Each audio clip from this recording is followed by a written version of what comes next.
Ассалаумағалейкум, құрметті Ұран YouTube арнасының көрермендері, әлеуметтік желіні пайдаланушылар. Мінекей біз өз жұмысымызды одан әрі жалғастырамыз, және де бүгін біздің студиямыздың қонағы Көпжасаров Дамир Сағындықұлы, негізгі қызметі Ақтау қаласында Бузачи Оперейтинг ЛТД компаниясында геолог маманы. Ақтөбелік бауырымыз бізге қонаққа келіп отыр. Қош келдіңіз біріншіден. Бұған қоса, қоғамдық жұмысты да тастамаған азамат, Ақтөбе қаласының Аманат партиясының бірлік бастауыш партия ұйымының төрағасы, Ақтөбе қаласының қоғамдық кеңес мүшесі. Ал енді студиямызға қош келдіңіз біріншіден. Ақжайық сізге таңсық жер емес секілді, иә?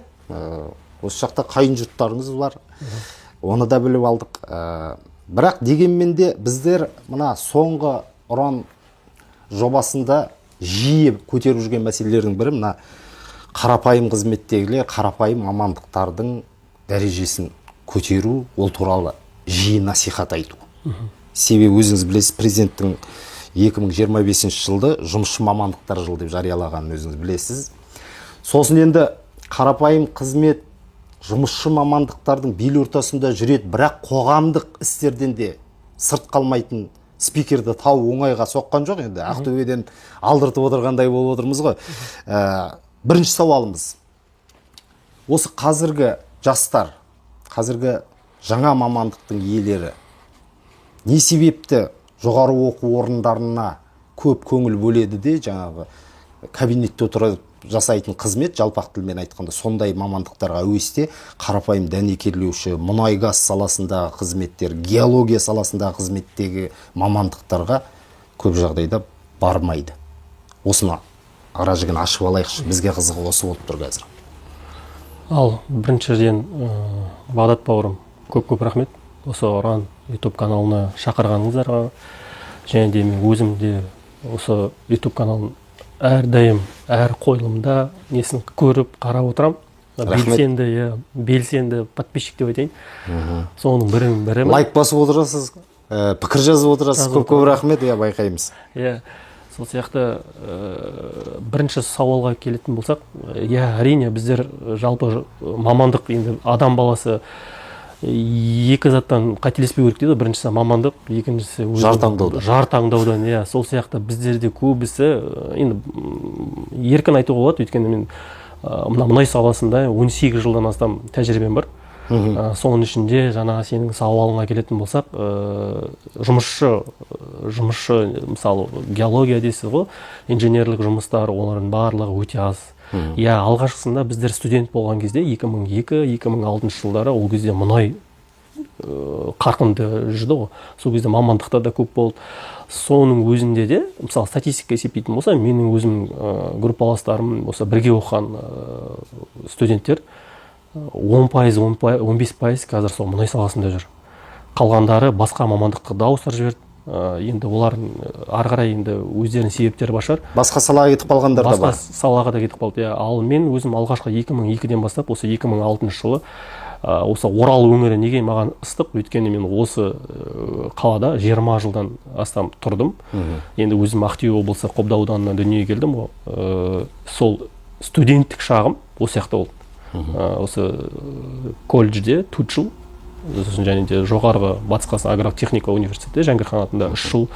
Бұл енді жоғарғы білімге, жоғарғы білімге соны ауыстым, сода оқыдым. Соның өзінде біздерде мұнай саласында студенттер өте көп болды. Содан бір студент бар, менің группалас сол мұнай саласының ар жағы мұғалімге ауысты. Сол кезде солмен әлі де хабардармыз. Қазір айтады, статистика өзгерді дейді. Бұрын 2006-2010 жылдары студенттер мұнай саласында өте белсенді студенттер болды, білім алып, қазір өте аз дейді. Өйткені мұнай саласын енді қазіргі дәуірді білесіз ғой. Қазір енді мұнай дәуірі емес. Енді біз былай қарасамыз 18 жыл IT-технологияның уақыты ауысты. Жасанды интеллект барлығына осыған ауысқандықтан да мүмкін сол қазіргі заманға сай адамдарда балалардың да мамандығы да ауысты деп ойлаймын. Енді иә, алғашқысында өзгерді мұнай саласында, бірақ екінші мамандыққа ауысқа келді. Енді мен өзім сол бір мамандықты ұстадым, әлі де сол мұнай саласында жұмыс істеп келе жатырмын. Саладан табан аудармай қызмет жасап жатырсыз. Ендігі мәселе, жаңа айттық қой, жалпы осы мамандықты таңдауға не себеп болды? Енді бұл мектеп жасынан жоспарладыңыз ба, ата-анаңыз кеңес берді ме, я достарыңыздың бағыттауымен бардыңыз ба? Дұрыс сұрақ. Менің әкем тікелей себепкер, өйткені ол 45 жылдан астам сол мұнай саласында жұмыс істеп келе жатыр. Әке жолын қуу бір жағынан жалғау, иә? Енді бірақ оның мамандығы мұнайшы емес, өзі дәнекерші. Осы дәнекерші, бірақ сол салада мұнай компаниясында жұмыс жасап келе жатыр. Мына соңғы 63 жасқа дейін зенит жағында мына Жайық мұнай компаниясында бітірді. Сол Жайық мұнайда 20 жылдан астам жұмыс жасады. Ода Ақтөбе Қытай компаниясында жұмыс жасады. Сол мұнайды көргендіктен, мүмкін бала кезімізден мұнайды айтқандықтан да мүмкін сол жолға біздер де кеткен шығармыз. Бірақ десе де өзгертуге де тура келетін еді. Бірақ мен оны өзгерткен жоқпын. Өйткені өзімнің де бір атамда да бір мамандықтан иесі сол мамандықтан келе жатыр. Әкем де мысалы дәнекерде 18 жасынан бастады. Сол зейнетке дейін сол дәнекерден шықты. Қазір зейнеткерде болса да ол өзінің әлі де өзінің мамандығын жұмыс жасап жатыр әлі де. Сол сияқты мен мұнай саласында әлі де 18 жыл жұмыс жасап жатырмын. Бірақ мен алғашқы сенің сауалыңа келейін. Жаңа жұмысшылар неге келмейді осы мамандыққа? Жаңағыдай ғой, мана айтып кеткендей, мұнай саласы өте аз. Сол сияқты жұмысшылар. Қиын ба сонша? Қиын емес. Енді қиындығы бар ғой, әрине. Өзіне тән дейсіз ғой. Иә, ол енді мұнай саласы екіге бөлінеді. Біріншісі қалада жұмыс істеу, офис саласында. Жаңағыдай өзің айтқандай костюм шалбар киіп, офисте кеңседе отыру. Екіншісі мына 14 күндік вақтылық жұмыс. Енді көбісі былай пайыздық мөлшерде есептеген болса, вақтылық мұнай саласында вақтылық жұмысы өте көп. Сол сияқты мүмкін сол вақтылықтан қашып шығар. Десе де енді жұмысшылар бар, бірақ аз. И соның ішінде тапшы мына геологиясында, барлау жұмысында, мұнай саласының инженерлік жұмысында өте тапшы. Жаңада біз статистика жүргіземіз ғой, соның өзінде де компанияда біздер кадрлық бөлімге хабарласамыз ғой, соның өзінде айтады, жұмысшылар бар дейді, дәнекерші, бірақ бізде тапшысы дейді, мына геология саласы, инженерлік саласы, солар өте аз дейді. Сол сияқты мүмкін олардың да мысалы жаңағыдай айтып кеткендей заманға сай мамандықты ауыстырған шығар, мүмкін олар жеңіл жұмысқа ауысқан шығар, мүмкін өздерінің жаңа себеп түрлі ғой дейсіз. Себептер әртүрлі. Бұл жерде бір атап өтетін факт бар. Жаңа Дамир бауырымыздың айтуы бойынша әкенің жолын жалғау мақсатында ниет болған ең бастапқы кезде бұл да бір үлкен іс, себебі қазіргі уақытта әке жолын жалғап, соның игерген мамандығын әрі қарай жалғап баласына үйретіп жатырғандар өте аз. Бұл енді династиялық дейді ғой. Сондықтан да үлкен құрмет, әкеңізге де сәлем айтыңыз, осындай бала тәрбиелегені өте дұрыс болған. Және де өзі бағыттап, мысалы көп бала мектеп бітіргеннен кейін қайда барарын білмей, жалтақтап жүреді, не таңдарын білмей. Сосын сәйкесінше жаңағы айтқан жар таңдау мен мамандық таңдаудағы қателіктер содан кетеді, себебі жас адамды бір жаққа бағыттамаса, нұсқамаса қиындау ғой. Тамаша, өте тамаша. Енді жаңа өзіңіз айттыңыз, мұнай компаниясында 20 жылға жуық уақыт, асты. 18 жылдан астам. Жақындады 20-ға. Жалпы біздің өзіміздің қарагөз қазақтар қандастарымыз ғой енді. Мен естуім бойынша, мысалы, мен ол мұнай компанияларында болған жоқпын, қызметте де болған жоқпын, жалпы да көп бармаймыз, жол түспеді. Біздің қарагөздердің жақсы мамандықтарды игерген, технологияны игерген, жаңағы айтқан геологияны игерген аз ба? Аз емес, баршылық бар. Қандай компания, мысалы, мұнай газ, мысалы, біздер оператор дейді ғой, заказчик дейді ғой, заказчик бар, сосын оларға қосалқы компаниялар бар, подряднар, мердігерлер мекемелері. Біздер мысалы енді қазірдің өзінде мен мына Маңғыстау облысы Ақтау қаласында Бозаш кен орнында жұмыс жасаймын. Оның өзі мысалы акционерлер 100% Қытайлар компаниясы, біреу CNPC, SNLC. Олардың өзінде басында ең алғашқысында келгенде, мысалы мен өзім ең алғашқы студент бітіріп келгенде бізде Қытай компаниясы шетелдік мамандықтар өте көп болды. мына қазіргі есептейтін болсақ, олар азайды, бірақ оның орнын осы жергілікті азаматтар басқарып отыр. Бұл неге қойып отыр? Наразылық көп жағдайда қызметкерлерден, жұмысшылардан, жаңа басшылық қызметте шетелдіктер болады, неге біздің жігіттер болмайды деген. Енді ол алғашқысында қазіргі жағдай өзгерді, өзгерді, біраз. Қазір былай есептейтін болса, мысалы бізде 950-ден астам мысалы жұмысшылар бар. Соның 5-10% тек қана қытайлар шығар. Жақсы. Енді геолог ретінде қызмет жасап жатырсыз ғой. Қаныш Сәтпаевты білесіз өзіңіз, қазақтың қанышын. Бастапқы кездерде өзі бір заң саласында қызмет еткен, солған білім алған, жақсы қызметте болған лауазымды адам бір уақыттар отырады да 90 градусқа өзінің ой тұжырымын өзгертеді де, мына ұлан-ғайыр жатқан қазақтың даласын, астында байлық бар, оны бір зерттеу керек, оны ертең болашақ ұрпаққа аманаттап тастау керек, ертең елдің экономикалық, әлеуметтік жағдайының жақсару үшін осы керек деп, қазір мына заңды, соттық жұмысын ысырып қояды да, ана салаға кетіп қалады. Былай қарап тұрсаңыз, жақсы қызметін қимай жүргендер де бар ғой қазір, креслосына тісімен жармасып алғандар. Ал енді мына қазіргі жастар көп жағдайда сол Қаныш сияқты жанкештілікке неге бармайды, неге жаңағы қарапайым жұмысшы мамандықтар таңдамай жатады деп ойлайсыз? Бұған не себеп? Материалдық жаңағы жалақының жақсы болуын меңзей ме? Былай қарап тұрсаңыз, мұнайшы, геолог болуда жақсы табыс табуға болады ғой, иә? Осы турасында. Мысалы, менің өзімнің қазіргі тұлғамның бірін айтып кеттің. Ең бірінші менің тұлғам Абай Құнанбаев. Бүкіл Алталашқа. Бұл жалпы қазақтың, көп қазақтың бетке ұстар, бағыт алатыны Абай ғой. Абай, оның сөзі де, өзі де, ісі де жазған бүкіл енді туындысыны өзің білесің. Бірден бір мен сол Абайдың сөзін оқып, соған еліктеген қазақтың бірімін. Екіншісі барлық Алталашқа тағы да Аян, бәріне де Бауыржан Момышұлы. Оны енді батырлығы, оның ерлігі, оны айтып, тіпті бүкіл ақын жазушылар жазып отыр ғой. Үшіншісі тұлға, міне өзің айтқандай, Қаныш Сәтпаевты айтып кеттің. Қаныш Сәтпаев кәдімгі осы біздің алғашқы академик, ғылымның атасы деуге болады. Қазақ ғылымының атасы деуге келетін бұлар. Енді неге ол мысалы соттан геологияға ауысып кетті деген арасында сұрақтарыңыз бар, бірақ мен ойымша ол әрбір бала мысалы мамандық таңдаса да сол жаңағыдай менің әсер еткен өзімнің әкем сол сияқты айналасы я болмаса әкесі әсер етеді. Оның әкесі қалай әсер етті? Оның тәрбиесі, қазаққа ұл болу, адам болу, ол сол кезде мысалы сот болу дегене Абайдың да алғашқы сөзі бар ғой. Сот болайын ба, әкім болайын ба, не болайын ба, ең соңында қолға қалам алып, бірінші қара сөзінде мысалы қолға қалам алып, мен осыға тыныш дейді. Ол мысалы 18 ата сұлтан болған баласы ғой. Мысалы ол әкім де бола алады, сұлтан да бола алады, барлығы да бола алады. Медресе оқыған бала, соның ең соңында ол өзінің ішіндегі рухани, ішінде не сұрап тұр? Ол осы және қазаққа қажетті дүниелерді айтып кетейін.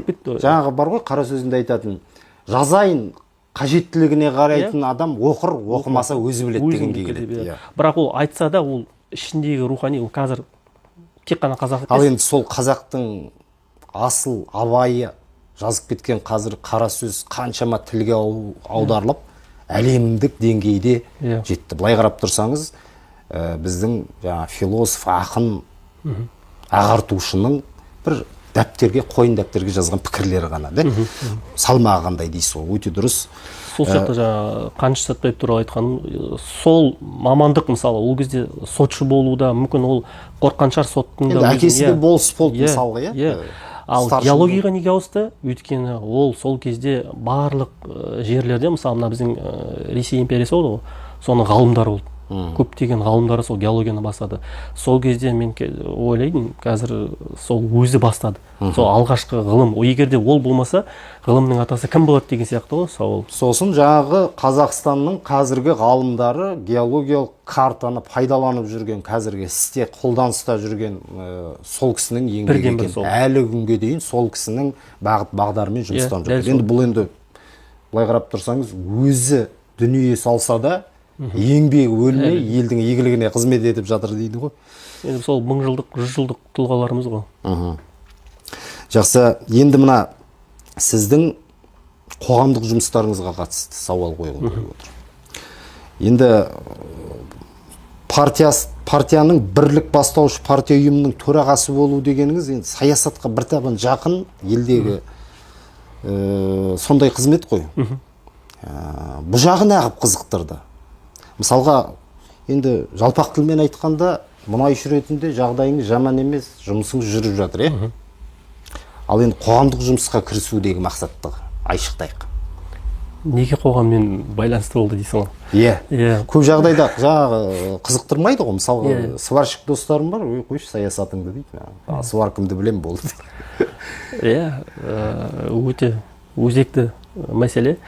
Жалпы мен алғашқысында жаңада айтып кеткендей, мұнай саласы қызықты ғой. Енді әлі де мен енді жұмыс жасай беремін ғой. Енді сол өзімнің өйткені мамандығым болғанша. Мысалы жаңағыдай президенттің айтуы бар ғой, әр адам мысалы өзінің мамандығымен нетсе, ол мысалы немістер қандай Германияға барсақ, неге Германияда мысалы барлығы өз уақытымен, өзінің заттары бәрі нық, заттарының өздері бір мықты. Өйткені әр деталды түрде мысалы олардың өзінің мамандығы бар да. Мысалы ауысып кетпейді. Бізде мысалы ауысып кетеді ғой. Сол сияқты мен де сол өзім мамандығымда тұрмын. Яғни бұл мамандыққа деген адалдық. Адалдық. Сол сияқты мен өзім мамандығыма осы адалмын. Бірақ енді әрине болашақта енді ол тоқтаса, мұнай тоқтаса енді біздер де ауысып кететін шығармыз десе де, ал жаңа сұрағыңызға келетін болса, қоғамдық жұмысқа неге белсене атсалыстыңыз дегеніңіз ғой. Мен өзім енді ең алғашқысы айтып кеткендей Абайды оқыдым ғой. Сол сияқты сол әр жастың өзінің несі бар да. Мысалы 20 жаста бала білім іздеп жүреді ғой. Білім іздеп, білім алғаннан кейін не істейді? 30 жасқа дейін орда бұзу керек. Орда деген яғни бір нәтиже шығару керек. Бір нәтиже шығару керек. Ордасы сол жаңағы шаңыраққа ие болу, балалы шағалы болу, білімін толықтырғаннан кейін не істейді? Ол көбейеді, ортасына әсер етеді. Ал біз 30-дан кейін мына 40-қа енді қамал алатын жасқа келдік қой. Енді сол сияқты мен өз-өзіме сұрақ қойдым да, мен осы Аманат партиясына қоғамдық жұмысқа мен 2022 жылдан бастап кірдім. Енді ол енді сен 40 жасқа келгенде бір сәт келсең, ол түсініксіз болып қалуы мүмкін. Бірақ оған дайындық керек. Жетілу керек. Сол сияқты мен өзім дұрыс айттыңыз, егер де мен тек қана қаражат мәселесі материалдық тұрғыда білетін болса, мен мұнай саласынан өте толыққанды материалдық тұрғыдамын. Ал қоғамдықта мен осы Абайдың сөзіне тоқтала келе 40 жаста қамал бұзу деген сияқты неге мен қоғамдықпен бірге жұмыс жасамасқа, осы өзімнің өңірімді Ақтөбе қаласында қазір тұрып жатырмын, көркейтуге, ат салысуға, көмек беруге, мүмкін түсінбей жатқан өзімнің мүмкін өзгелердің де көмек қол ұшын беруге, я болмаса мына Ақтөбе облысы болсын, Ақтөбе қаласы болсын, Батыс Қазақстан облысы, кейбір мәселелердің оң шешімін табуға ықпал ету, ықпал ету ретінде мен Аманат партиясына кіргенім соншалық, мен белсенді, ол жақта мен мүше болып жүрдім. Мүше болып жүргенде мен атсалысып жүрдім. Барлық бағдарламаларына қатысып жүрдім. Жаңағы жер аманаты бар, бақытты отбасы деген бағдарламаға көп қой. Мен соларға мен белсенді қатысып жүрдім. Бірақ қатыса маған мен көп деген зерттеулер жүргіздім. Жай ғана емес, ол анализ жасау. Мұндай да жұмыстар бар екен. Неге мен қоғамдық, мен 14 күн өзімнің жаңа геология саласында жұмыс жасай тұра, 14 күн мен отбасымен де жұмыс жасауға болады. 14 күн. Жоқ, отбасыммен мен бәрібір де мен өзім көңіл бөлем. Қайда болсам да мен әйтеуір жатар орным сол отбасыма барам ғой. Десе де мен 1-2 сағат болса да мен елдің арасында жүрейін. 14 күннің 10 күнін мен қоғамдық жұмысқа мен белсенді қатысуға тырысамын. Сол мына Аманат партиясы 2022 жылы бастадым. Қызығушылығым көтерген соншалық. Міне 2025 жылдан бастап 1 сәуірінен бастап мына Ақтөбе қалалық мәслихаттағы қоғамдық кеңестің мүшесіне тағайындалдым. Мәслихат жанындағы. Мәслихат жанындағы. Берекелі болсын.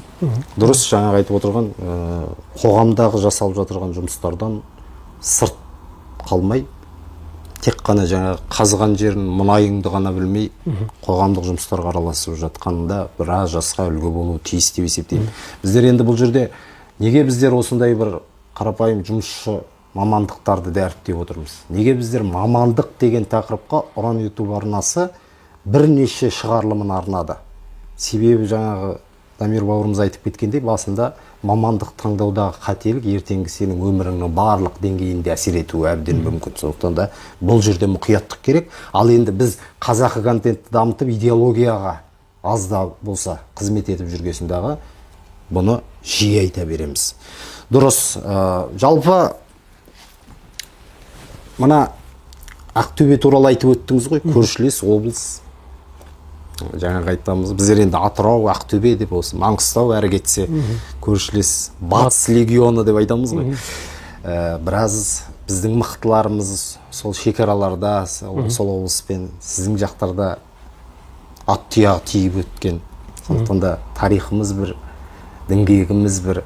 Жалпы Ақтөбе облысындағы жалпы ахуал қалай?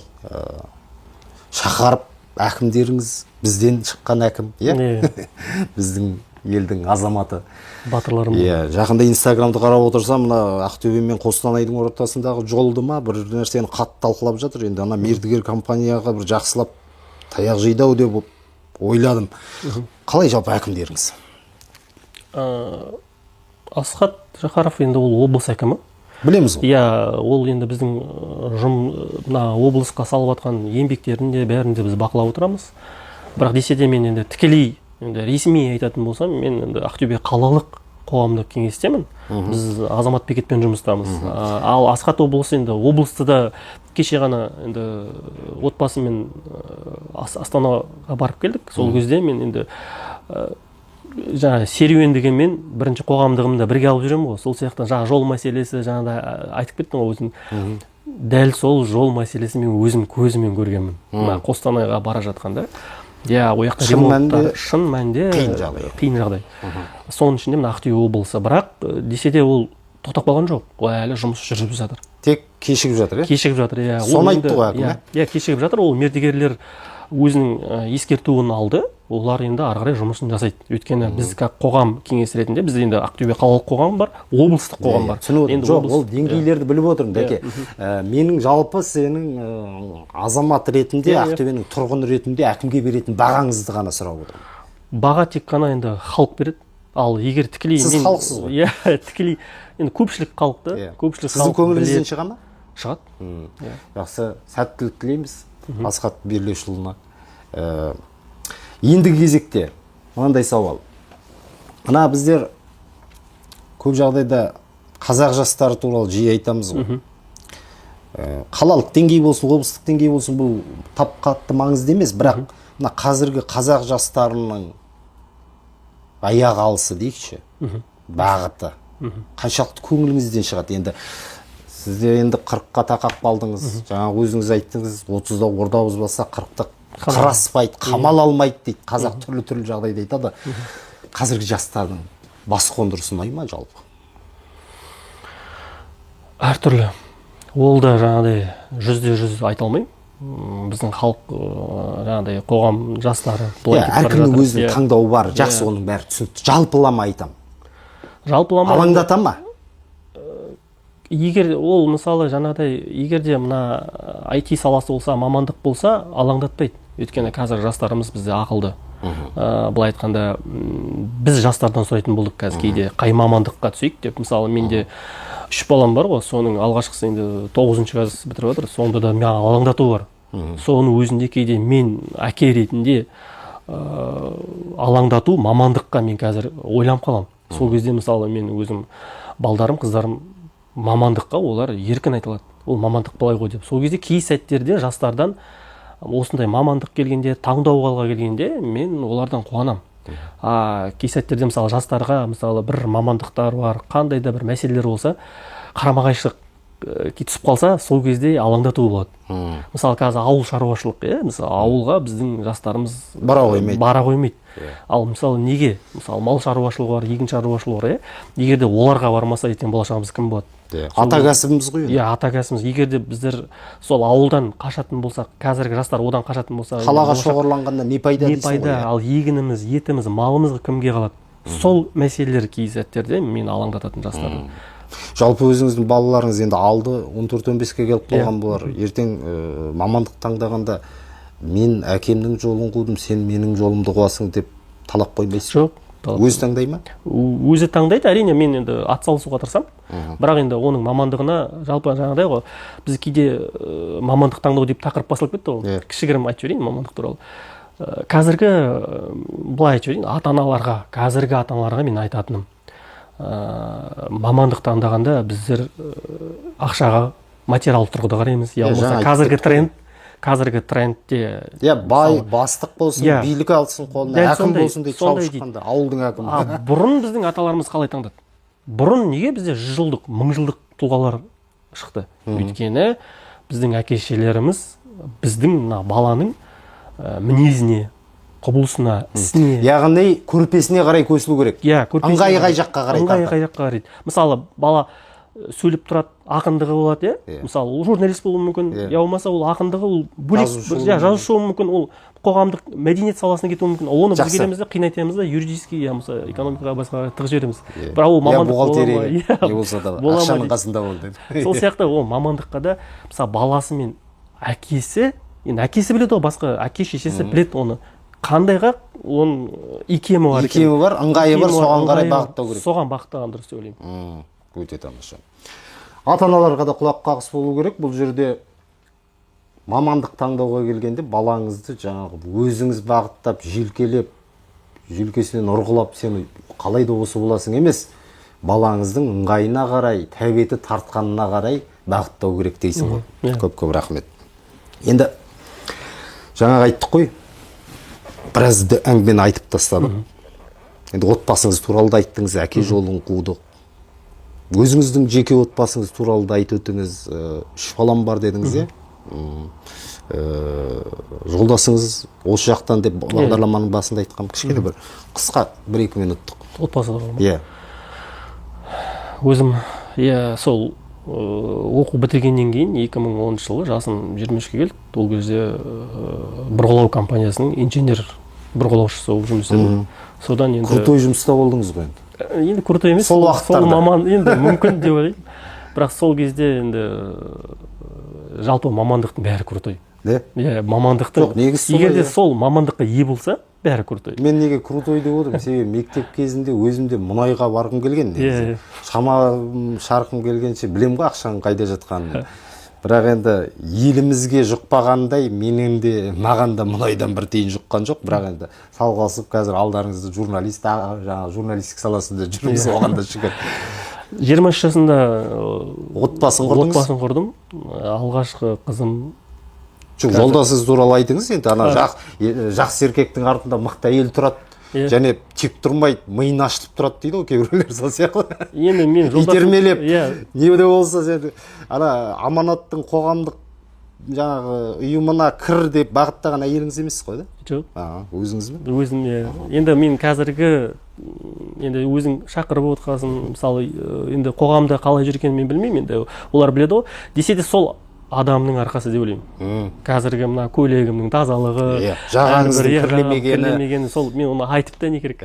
Бастапқы кезде біреулер айтады дейді ғой, жоқ мен тыңдатам, айтқызам деп, содан кейін бір 30-40-қа жақындағаннан кейін сыйлаймын ғой, сыйлағасын ғой деп айтады, жұмсарады дейді. Бір жағынан жаңағы не үшін сұрап отырмын отбасылық жағдай. Қазір жастардың арасында тағы бір проблема бар. Отбасын құру ысырып қояды да мамандыққа. Болмайды. Себебі жаңағы өзіңіз айтқандай 30-да орда болсаң, содан бастап адамның жаңағы потенциалы өзгереді. Ой танымы басқаша болады да, отбасын құрған адам сенімдірек қызмет етеді. Себебі артында отбасы бар, ол адам ат үсті қарамайды мәселелерге.